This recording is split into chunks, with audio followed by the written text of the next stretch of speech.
Meus irmãos, a paz do Senhor Jesus. O Senhor é bom em todo tempo. Ele seja louvado nessa noite. Mais um domingo para se alegrarmos no Senhor Jesus. Jesus é bom. E eu quero agradecer ao Senhor por mais uma oportunidade de poder falar a sua palavra. Esse é o primeiro dia da semana que nós conhecemos. A Bíblia usava o domingo em dois tempos. Em o Novo Testamento chama-se o primeiro dia da semana. A lei de Moisés chama-se o oitavo dia. O oitavo dia, um dia de domingo, que era o oitavo dia.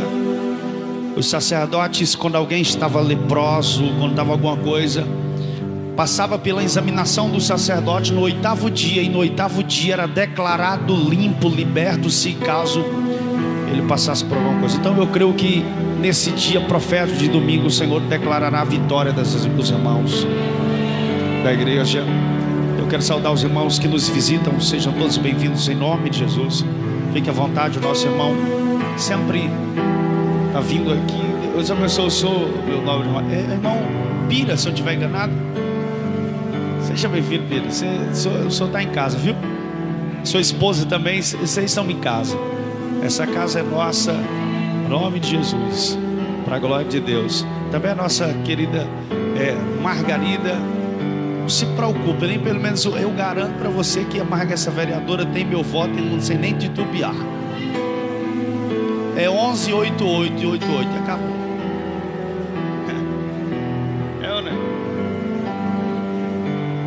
A minha palavra, se eu dou a minha palavra, está dada a minha palavra. Deus abençoe todos, irmãos. Pega a sua Bíblia, por favor, no Evangelho segundo escreveu Lucas. Saudar os irmãos que também nos acompanham através das redes sociais, no nosso Facebook. Sejam todos abençoados nesse culto de domingo, para a glória de Deus. Aproveitando o parênteses que nós falamos um pouquinho sobre a nossa irmã que está candidata, os irmãos estejam orando pela nossa cidade. Orem pela nossa cidade. Nós viemos do monte essa madrugada, era umas 3 da manhã, era 3h40 da manhã. Nós viemos do monte, estamos clamando pela nossa cidade, para que seja de paz, para que haja respeito um pelo outro, a decisão do outro. Porque às vezes o que é bom para um não foi bom para outro. Às vezes aquele ajudou o fulano. Então não tem que questionar nada, só respeitar. Respeito cabe em qualquer lugar, não é, irmãos? Vamos lá, porque a igreja de Jesus é para falar da palavra de Jesus. Lucas capítulo 4, versículo de número 16.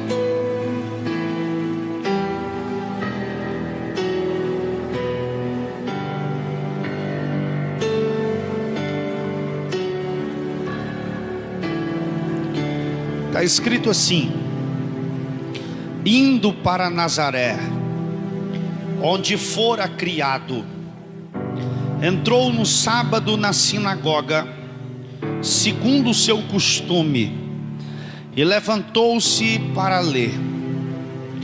Então lhe deram o livro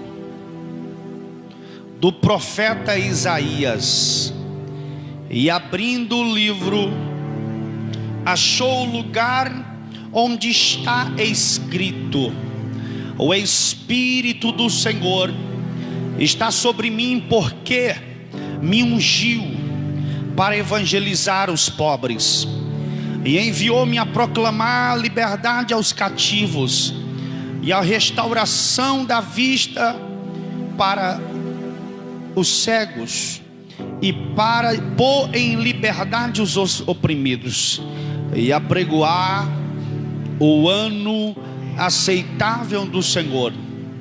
E tendo fechado o livro, devolveu ao assistente e sentou-se.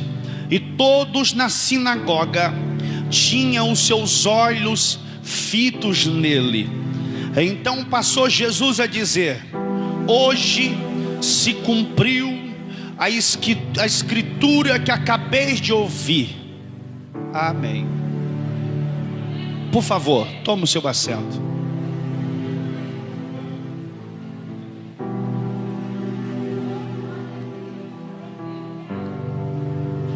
Vamos ouvir a palavra do Senhor. Meus irmãos, eu chamo a sua atenção para que você preste atenção na palavra do Senhor que eu estou falando, que eu quero falar agora nessa noite. Sempre Jesus, o que Deus fez através de Jesus foi para abençoar e sempre abençoar e arregaladamente as nossas vidas. No capítulo de número 4 do Evangelho de Lucas que nós lemos, você lembra a história quando Jesus começou?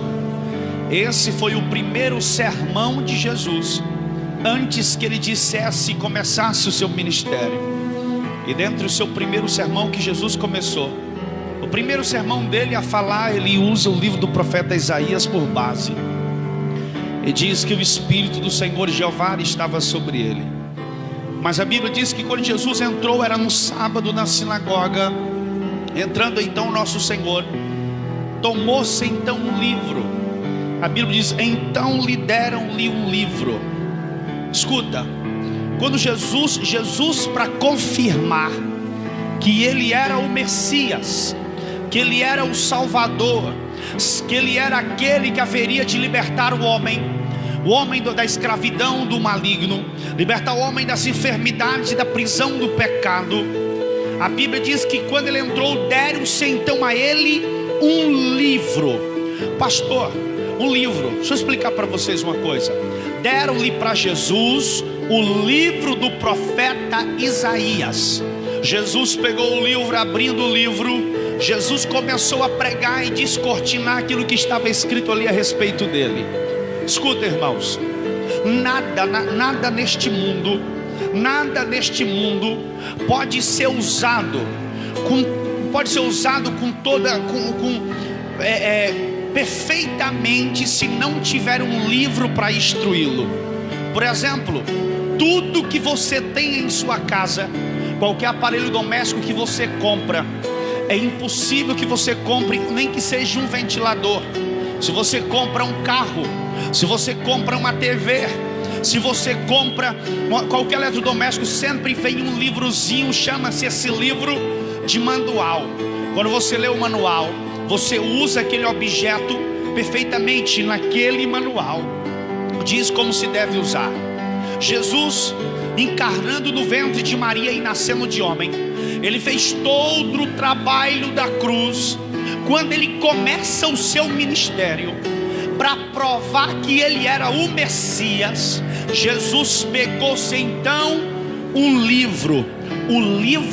Os livros são tão importantes.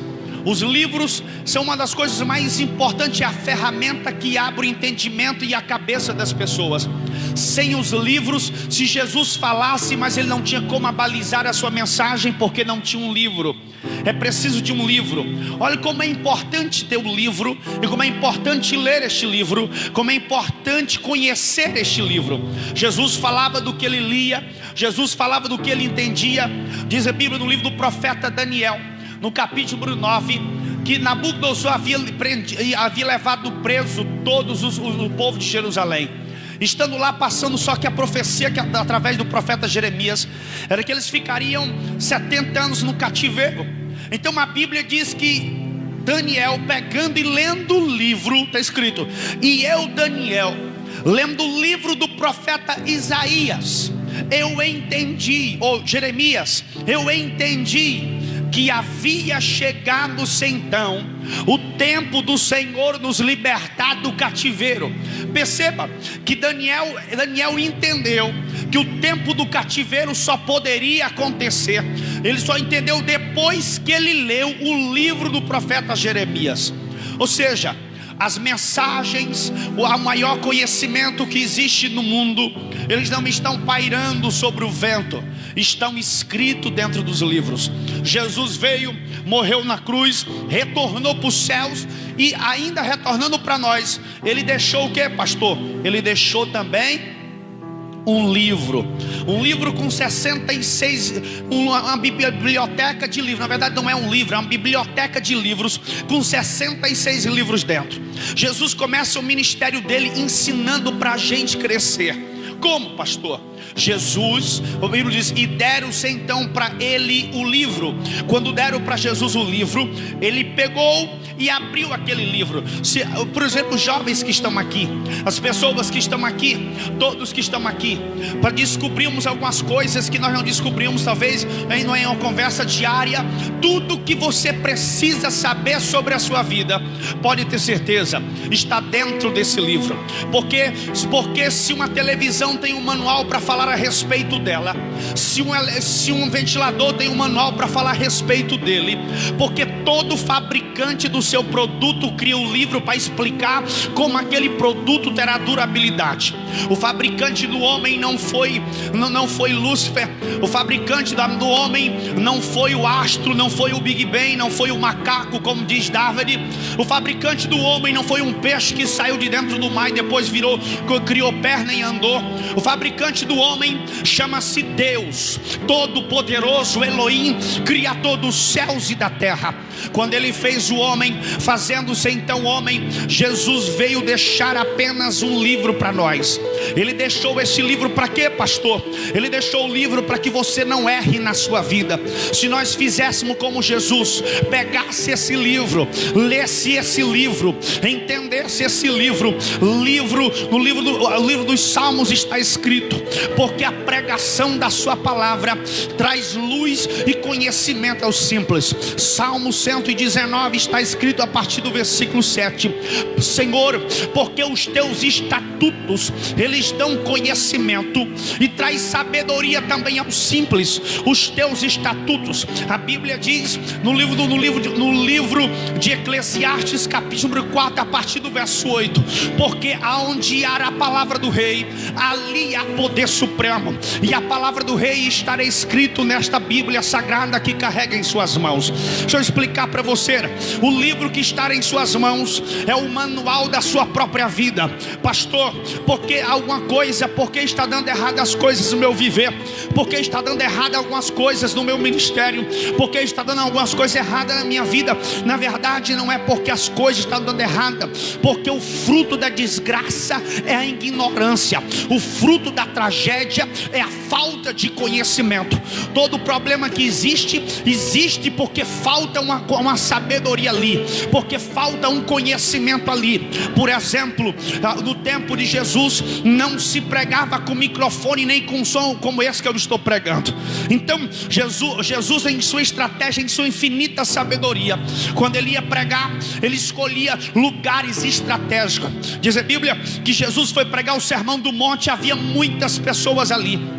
E pregando aquele sermão, Jesus diz: como eu faço para que a palavra chegue até as pessoas? Jesus que sabe, que conhece de ciência, Jesus que conhece de anatomia, de astronomia, Jesus que conhece sobre todas as coisas, ele disse: a Bíblia diz que ele pega-se então no mar da Galileia, perto das montanhas que existe em Jerusalém, onde ele falou o Monte das Bem-aventuranças. Ele escolhe um lugar estratégico e diz o cientista que da onde Jesus estava falando, a água fazia como se fosse o trabalho de um alto-falante. Jesus ficou pertinho da água, as montanhas que ficavam na frente. Quando Jesus falava aqui, o som da voz dele, a água que estava atrás de Jesus amplificava a sua voz, e as pessoas que estavam lá em cima da montanha ouvia Jesus falar perfeitamente, porque Jesus usou a água como um amplificador. Porque Jesus, ele é inteligente, ele é saber-ciente. Na verdade, perdão, Senhor, e eu quero esclarecer isso aqui. A Bíblia diz que Jesus, ele não é a inteligência, ele é a própria sabedoria. Provérbios capítulo 8. Se você quer sabedoria de Deus, é preciso conhecer este livro. Se você quer o conhecimento de Deus, é preciso amar este livro. Se você quer ter vitória agora em todas as áreas da sua vida, é preciso ler, explorar terrivelmente este livro, porque a Bíblia Sagrada diz no Salmo 1: bem-aventurado o homem que teme ao Senhor.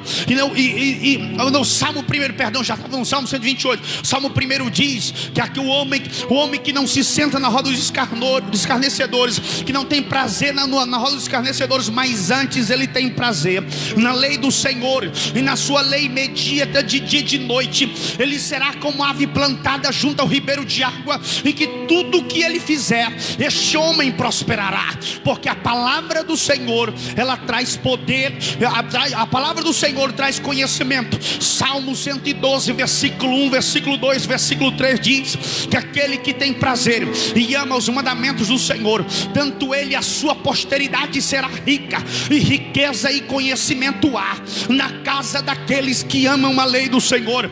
A Bíblia diz, Salmo 139 está escrito dizendo que a tua palavra é lâmpada para os meus pés e luz para os meus caminhos. O salmista também diz no versículo 11 do Salmo 139, ele diz: coloquei a tua palavra no meu coração, para que eu não pecasse contra ti, ó Senhor. O Salmo 139 também, o mesmo escritor diz: Senhor, eu faço oração a ti, revela-me os mistérios que estão ocultos na tua palavra, porque eu quero entender. O mesmo salmista diz, Salmo 139, versículo 130, está escrito: porque a exposição das tuas palavras, elas traz luz e conhecimento, sabedoria, entendimento àqueles que são simples. Então, quando Jesus começa o seu ministério, a primeira coisa que ele fez, pegando-se então Jesus o livro, abrindo-se então ele o livro, então Jesus leu o que estava escrito no livro.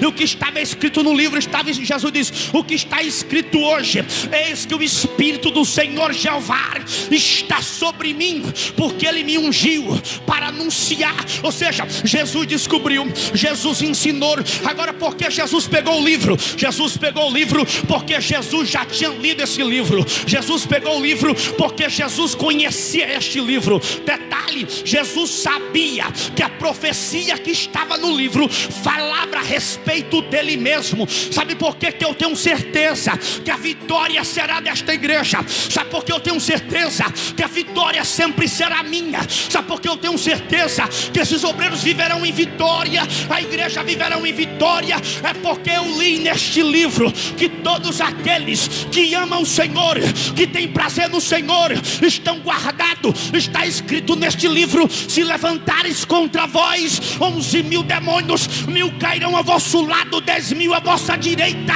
e nós não seremos atingidos. Também está escrito neste livro que nós pisaremos o leão e a áspide, e ele não fará mal algum. Também está escrito neste livro de Marcos capítulo 16, versículo também 16, Jesus diz: esses sinais seguirão aos que crerem, em meu nome falarão novas línguas, pisarão as serpentes, escorpiões, beberão veneno, isso não lhe fará dano algum, só por causa do poder que há no meu nome. Também está escrito neste livro, a Bíblia diz no Salmo 128, que bem-aventurado o homem que teme ao Senhor e anda nos seus caminhos, porque tudo lhe há bem. Se está escrito que vai estar bem, então eu sei que minha vida vai bem, a sua vida tem que ir bem, a igreja vai bem, porque está escrito no livro do Senhor. E o que está escrito neste livro vai acontecer. O que está escrito neste livro vai acontecer na sua vida. Sabe qual é o problema da igreja do século 21? Sabe qual é o nosso problema? É porque você tem tempo de passar 1 hora na internet, vendo o YouTube, vendo tantas coisas, olhando a internet, olhando o WhatsApp, olhando as brigas do povo no Facebook sobre política, mas não gasta tempo lendo este livro, não gasta tempo aprendendo aprendendo este livro. Sabe qual é o problema? É que nós gostamos da mentira, da fofoca, do engano, mas não gostamos de aprender este livro. Jesus não. Jesus pegou o livro, abriu o livro e Jesus disse: isso está escrito a respeito de mim. Aí olha o que Jesus diz. Então hoje, olha o que Jesus falou: hoje se cumpriu, hoje se cumpriu, hoje se cumpriu.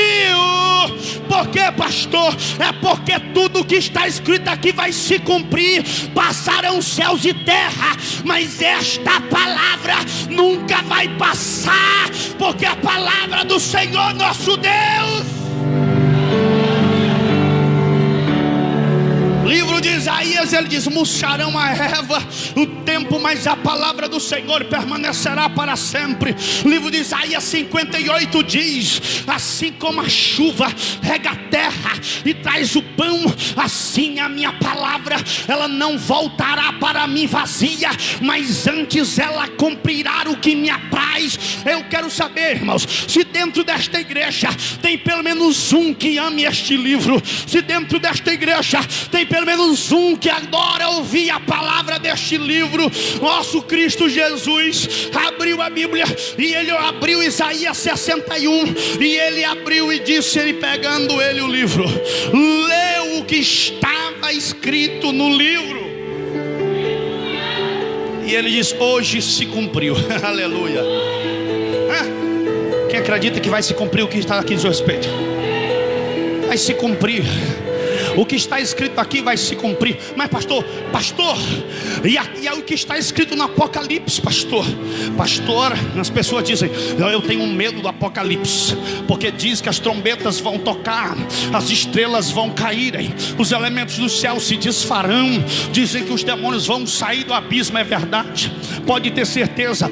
Parece até uma ficção científica, falando assim, parece até que é uma coisa, pastor, isso é coisa de filme. É verdade, mas se está escrito aqui, pode ter certeza, vai se cumprir. E eu, crendo na palavra de Deus, eu não quero estar aqui para ver isso. Eu não quero estar aqui para ver as taças descerem sobre o povo. Eu não quero estar aqui para ver este fogo, ou inferno, ou abismo se abrir, os demônios sair pairando sobre a terra. Eu só quero experimentar o que este livro diz a respeito da igreja, pastor, porque este livro fala de três coisas. Este livro fala de Israel, das nações e da igreja. Esse é o problema de dificuldade de interpretações, é que alguém fica profetizando que vai acontecer uma coisa com a igreja, quando na verdade é para Israel. Outros dizem que vai acontecer com Israel o que vai acontecer com a igreja. Tem que saber discernir, porque este livro fala primeiro da igreja, foi primeiro de Israel, depois das nações e depois da igreja.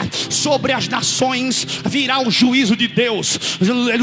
Livro de Mateus capítulo 25, a partir do versículo 30. Sobre as nações virá o juízo de Deus, e sobre Israel virá sobre o milênio. E sobre a igreja, pastor, o que está escrito sobre nós que somos igreja, o que está escrito sobre nós, Jesus diz: filhinhos, não temei-vos. Olha o que ele falou: no mundo tereis aflição, credes em Deus e credes também em mim, porque na casa de meu pai tem muitas moradas, e se não fosse assim eu não vos teria dito, eu irei para lá, mas eu voltarei para buscar vocês. Isso Jesus falava para a igreja. O que está escrito no livro, pastor, a respeito da igreja, está escrito Jesus dizendo, o próprio Jesus dizendo aos apóstolos naquele grande dia, que os apóstolos perguntavam a respeito dele o que seria da igreja. Então Jesus falou o que seria da igreja.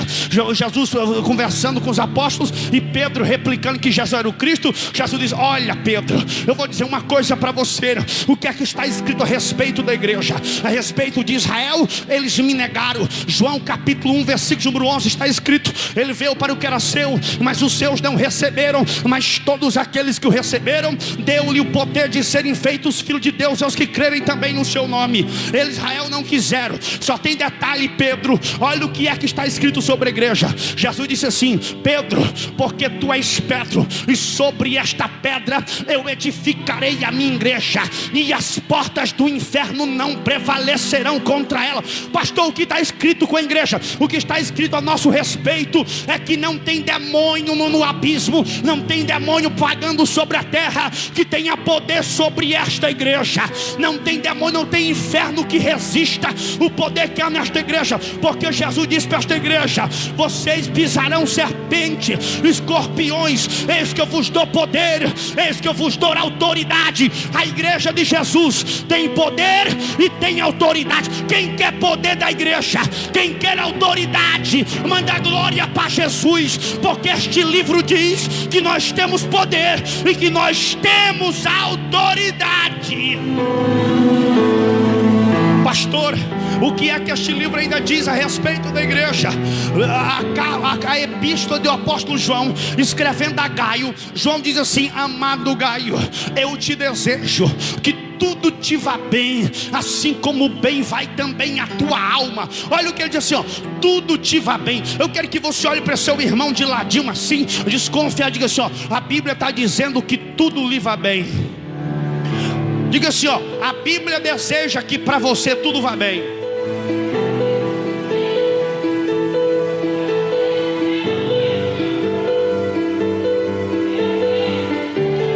Ele diz: amado, eu te desejo que tudo lhe vá bem. Escute, escute, tudo. Escute, vou dizer de novo: tudo lhe vá bem. Esse livro está dizendo que tudo vai bem. Jesus desceu, Jesus retornou só para deixar este livro para nós.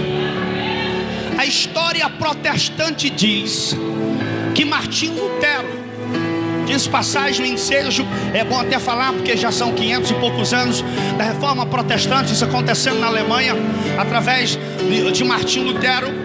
Martim Lutero era um padre totalmente cego, enviesado pela doutrina de Constantino e também do Papa João Leão X no ano de 1513. A história diz que até um dos amigos de Lutero, que conhecia um pouquinho da Bíblia, fez com que Lutero lesse. Disse: Lutero, leia o livro de Romanos. E Lutero leu o livro de Romanos. Quando Lutero leu o livro de Romanos e depois leu o livro de Efésios, que ele começou a ler os evangelhos, Lutero entendeu. Lutero disse: não, eu tenho certeza que a igreja a qual eu estou incluso, a qual eu sou sacerdote dela, está longe da verdade, está longe da palavra de Jesus, está longe do evangelho. Então Lutero se levanta com uma voz profética e diz: não, vocês estão errados, a palavra de Deus não diz isso. Até que os príncipes da Alemanha daquela época se reuniu entre um sinédrio para julgar Lutero, porque queriam matar Lutero, porque segundo eles estavam contra a igreja. Fizeram um lugar para julgar Lutero. Quando se juntou todo mundo para julgar Lutero, dizendo que Lutero era um herético, que falava contra a igreja, então Lutero levantou a Bíblia e disse: se eu estou contra esta palavra, ou se eu falei alguma coisa que é contra a palavra de Deus, vocês podem então me matar agora. Se eu estiver nesta palavra, então os príncipes, os que acusavam Lutero, ficaram calados, porque sabia que Lutero falava da palavra de Deus e o sistema não pôde prevalecer.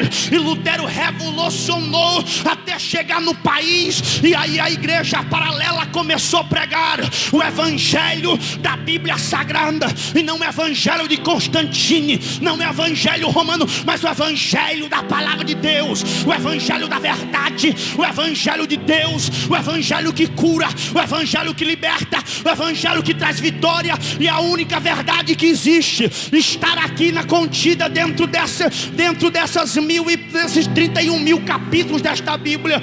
Irmãos, nós vivemos em uma geração, a geração de hoje é uma geração que deseja assassinar a verdade. A geração de hoje, ela está lutando para assassinar a verdade de qualquer maneira. Assassinos da verdade estão se levantando nas mídias, através através das mídias sociais, através das cadeias grandes televisivas, através de governos. Eles tentam de todas as formas assassinar a verdade, porque Paulo disse que nos últimos dias, está escrito aqui, Romanos capítulo 1, a partir do versículo 25 está escrito: e naquele dia eles vão querer transformar a verdade em mentira, e a mentira em verdade. Eles desejam assassinar a verdade. Só que Jesus disse uma coisa: porque tudo é pela verdade, e nada prevalecerá contra a verdade, porque eu sou a verdade, o caminho e a vida, e ninguém vai ao Pai senão por mim. Conhecereis a verdade, e a verdade vos libertará.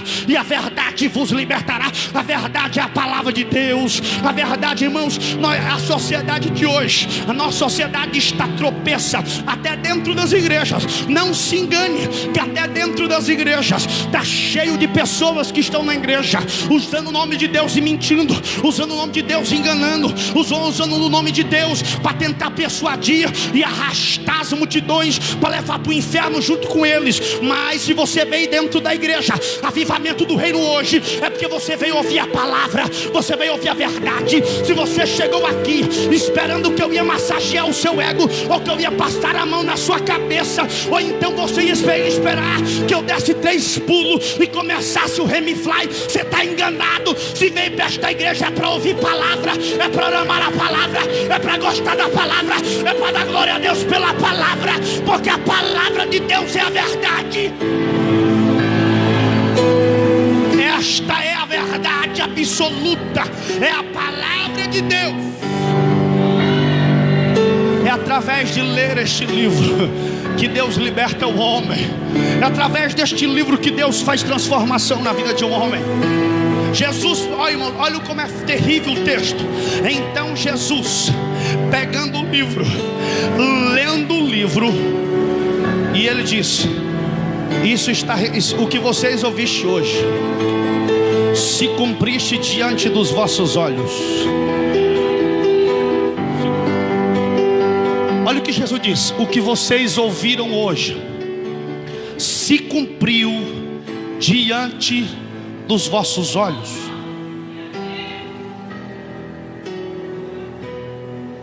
Eu quero liberar uma palavra para os irmãos agora.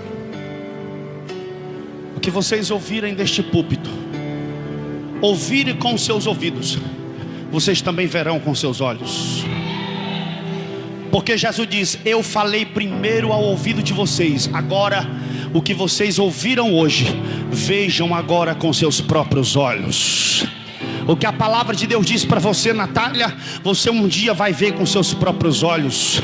O que a palavra diz para você, irmã Vera, você vai ver com seus próprios olhos. O que a palavra diz para você, Daniele, você vai ver com seus próprios olhos. E o que a palavra diz ao meu respeito, eu verei com os meus próprios olhos. Primeiro eu ouvi com os meus ouvidos, mas também verei com os meus olhos. Porque Jesus disse assim: o que vocês ouviram hoje se cumpre hoje diante dos vossos próprios olhos. Ó Deus e Senhor, eita Deus poderoso. Eu gosto do livro do Evangelho de Mateus por uma coisa: dentre os 4 evangelistas, eu amo o evangelista João de paixão. Eu gosto de ler Lucas, porque Lucas ele tem uma mensagem cronológica linda e bela, a sua investigação. Eu gosto de Marcos pela linhagem petrina e pelas revelações que Marcos coloca ali, pelo seu evangelho curto e rápido. Mas eu gosto do evangelho comprido de Mateus, porque ele usa uma expressão terrível. Mateus está sempre querendo provar que Jesus é o rei que deveria vir aqui na terra, e ele querendo provar desde o capítulo 2 de Mateus até chegar no capítulo 28, ele usa a expressão dizendo: e hoje aconteceu isso para que isso cumprisse o que estava escrito no livro do profeta. E aconteceu hoje para que se cumprisse o que estava escrito. Sabe o que aqui Mateus está dizendo? Tudo o que está escrito no livro se cumpre, tudo o que está escrito na palavra de Deus se cumpre. É por isso, meus irmãos, que podem até os homens espernear, podem até os homens que tentarem se afastar de Deus, eles podem criar até coisas para viver independente de Deus, mas mas o que está aqui vai acontecer. E eu sei que muitos de vocês que estão aqui, se Jesus não levar antes, se não for recolhido, ou se não for no arrebatamento, muitos de vocês verão com seus próprios olhos tudo o que está escrito aqui. Tem muita coisa que vocês já estão vendo. Já, pastor, já, porque está escrito aqui. Naquele dia Jesus disse: e quando se aproximar o dia, ficará pai contra filho, filho contra pai, e assim matar-se-ão uns aos outros. Vocês já estão vendo acontecer. Vocês estão vendo acontecer hoje uma proliferação tão terrível de uma tal inversão de valores. Aquilo que eles chamam politicamente correto, aquilo que eles dizem que é correto, há uma inversão tão terrível que eles falam hoje, transformando a mentira em verdade. Jesus disse que Paulo escreveu aos Romanos dizendo que nos últimos dias até as mulheres deixarão o uso natural das mulheres, e os homens e os varões deixarão o uso natural das mulheres e se inflamarão com a sua sensualidade uns para com os outros. Isso falando a respeito do grande crescimento do homossexualismo no mundo. E vocês estão vendo isso aí hoje, vocês estão vendo isso acontecer. Não, pastor, os pastores parecem, as igrejas têm alguma coisa contra essas pessoas. Deus o livre e guarde, Jesus não tem. Nós não temos contra a pessoa. Nós pregamos, nunca iremos pregar contra uma pessoa, mas contra a prática do pecado sempre vamos pregar. Porque não, pastor? Escuta, qual é a prática? Não é a pessoa, é a prática. Adultério. Tem pessoas que estão casadas, estão adulterando com outras mulheres. Isso para Jesus também é pecado. Fornicação. Jovens que estão se inflamarando, que não se casou ainda, estão com os outros juntos fazendo relações. Isto também é pecado. Seja lá qual for a prática, se a Bíblia diz que é pecado, é pecado. Se a Bíblia diz que não pode, não pode. Se a Bíblia diz que não é, não é. Se a Bíblia diz que não dá, não dá. E se a Bíblia também diz que dá, vai ter que dar, porque é a palavra de Deus. E o negócio vai ficar feio, porque a Bíblia diz que o anticristo naquele dia, Daniel, ele vai implantar um sistema totalmente avesso à constituição normal da família. Você está vendo a briga do povo aí por ideologia ideologia de gênero, né? Isso não existe, porque eu nasci assim, foi de nascença.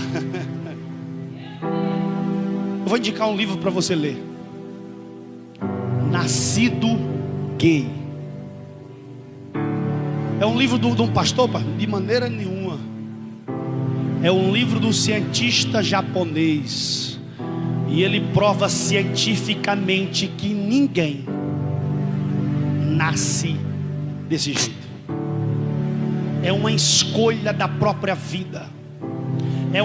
A pessoa foi violentada por alguma coisa. Não tem nada a ver. Ninguém nasce assim. Mas é o sistema do anticristo que já está pairando, porque naquele grande dia até ele mesmo também será assim, diz a Bíblia. Livro do profeta Daniel. Diz a Bíblia que naquele dia, Isaías 4, 7 mulheres. Tem até um irmão aqui da igreja que ele não era muito convertido na época que eu falei isso para ele. Na verdade não é ainda hoje. Naquele dia 7 mulheres correrão atrás de um homem, e elas dirão a ele: tira o nosso opróbrio, quer dizer, a nossa virgindade, porque não tem homem para isso. Nós não precisamos que você nos sustente, nós sustentaremos você. Só tira o nosso opróbrio. Sabe o que é isso? A diminuição de homem de verdade, a diminuição de cabra macho do Nordeste cearense. Eu vi uma moça um dia desses, eu sigo ela, e ela disse: brasileiras, não caia nessa a armadilha de tentar casar com europeu, porque europeus são a maioria, eu digo 95%, são todos afeminados. Como se não fossem afeminados, ainda são ateus, não creem em Deus, não creem em nada e são todos afeminados. Ela disse: eu moro na Europa há tantos anos, mas eu vou me casar, vou para o Brasil buscar, porque ainda tem cabra macho, porque macho é macho de verdade. A Bíblia Sagrada diz no livro de 1 Timóteo, Paulo diz para Timóteo, Paulo escrevendo a Timóteo dizendo assim: porque Timóteo, eu vos digo uma coisa para você, só há entre Deus e os homens Jesus Cristo homem. Davi está morrendo e ele vai se despedir do seu filho Salomão. Eu disse: Salomão, meu filho, seja homem. É assim que é. Homem é homem e mulher é mulher. Homem é homem. Isso não é nenhuma filosofia. É homem, mulher, mulher. Não tem jeito. Não adianta tentar mudar. Não adianta afinar a voz. Não adianta ter nada, porque continua sendo homem. O útero não nasce, não vai nascer as outras coisas. Homem é homem e será sempre homem. Se eu disse para você, se você veio para esta igreja, veio para ouvir a verdade, doa quem doer, porque esta palavra é a verdade. Jesus pegou o livro, abriu o livro, leu o livro e disse: se cumpriu este livro. Se cumpriu este livro. Glória. Irmãos, o mais bonito é isso. É que quando Jesus disse isso, ele disse assim: porque agora eu vim, estou encerrando, pregar o ano aceitável do Senhor. Escuta, para nós estar encerrando a mensagem. Dizem, eles estão prevendo vir uma crise sobre o mundo.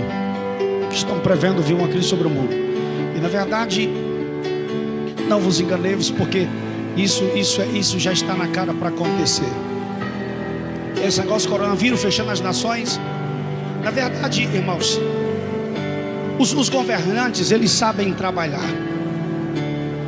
Eles não chamam nós que somos a massa de pessoas, eles chamam pessoas comuns. Você já viu essa expressão? Cidadão comum? Já viu essa expressão? A expressão cidadão comum quer dizer aqueles que a gente controla. Aqueles que, se a gente disser que o coronavírus mata, eles acreditam que na verdade mata. Não estou dizendo que não é, mas não é como eles dizem que é. Se a gente disser para os cidadãos comuns que apareceu um mosquito que com 2 quilômetros ele já mata, o cidadão comum acredita. É assim que eles pensam. Eles dizem assim: os cidadãos comuns são massa de manobra e nós controlamos. Os governos controlam.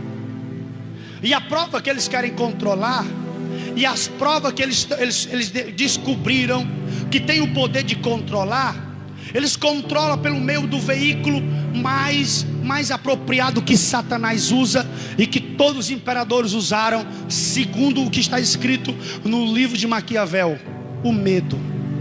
Se você amedrontar a população, ela faz o que você quiser. Fique todo mundo dentro de casa. Tem uns que não são tontos, e eles, por mais que sejam homens simples, eles calculam, eles percebem e dizem: isso acontece, mas não é como eles estão dizendo. Tem uns não, tem uns que acreditam 100%. E se eles disser fique dentro de casa, dentro do quarto trancado a 7 chaves, eles ficam, ainda se tremendo. É a maneira de controlar as pessoas, através do medo. É a maneira mais simples. E eles perceberam que é fácil. O mundo inteiro ficou vazio, as ruas, não tinha ninguém nas ruas. Só para começar desse ponto de partida, até porque é contra a lei. A lei, a Constituição do nosso país diz que nós temos o direito de ir e vir quando bem quisermos e entendermos. Não há lei que possa impedir a sua ida e a sua vinda por onde você quiser, porque o cidadão é livre. mas no meio dessa pandemia encontraram-se brecha para prender você. E se você estiver em algum lugar, vai multar você, vai prender você. Irmãos, vai multar. Diziam que a multa era 50 mil, né? Já pensou se me pega? Ele não ia receber 50 mil nunca. Primeiro que eu não tenho. Segundo que não vai me fazer pagar. Lógico que isso não aconteceu aqui. É no mundo. Ou seja, mas o que é isso, pastor? Isso, abra os olhos. Isso, eles estão começando um trabalho de manipular você daqui a alguns anos na frente. Daqui a alguns anos na frente você não terá mais vontade própria. A vontade será uma deles. Eles estão criando leis para tirar a autoridade do pai e da mãe sobre o filho. O pai e a mãe não terão mais autoridade sobre o filho. O filho será a autoridade do governo. Se o governo decidir que seu filho não presta, não presta. Se o governo decidir que vai levar seu filho para ele leva. Porque você não terá mais autoridade. É as leis que os homens estão tentando criar. E o que é isso, pastor? Isso está dizendo que este livro está se cumprindo. Isso está dizendo que o anticristo está vindo aí. E nós temos que abrir os nossos olhos. Porque isso vai acontecer, mas nós não estaremos mais aqui. Por quê, pastor? Porque Jesus diz: eu vim pregar o ano aceitável do... Se eu estou no ano aceitável, é ano de jubileu. Ninguém pode prender o povo de Deus. Ninguém pode derrotar o povo de Deus. A crise pode até vir para o mundo, mas esta crise não alcança o povo de Deus. Porque enquanto o povo estava no Egito, enquanto veio as pragas, o povo na terra de Gósen não foi atingido. Que dirá a igreja de Deus, que é guardada debaixo da mão poderosa do Senhor, e o Espírito Santo está conosco. Então eu quero que a igreja abra os seus olhos e entenda: a palavra de Deus vai se cumprir. E ela vai se cumprir as bênçãos que está escrito nela a nosso respeito. Quem recebe as bênçãos da palavra, fica de pé, fica de pé.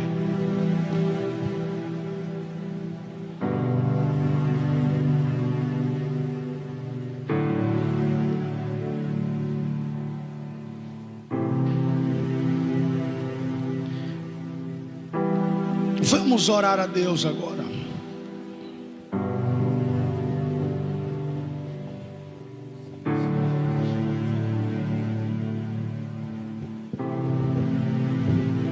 Vamos orar agora. Vamos clamar.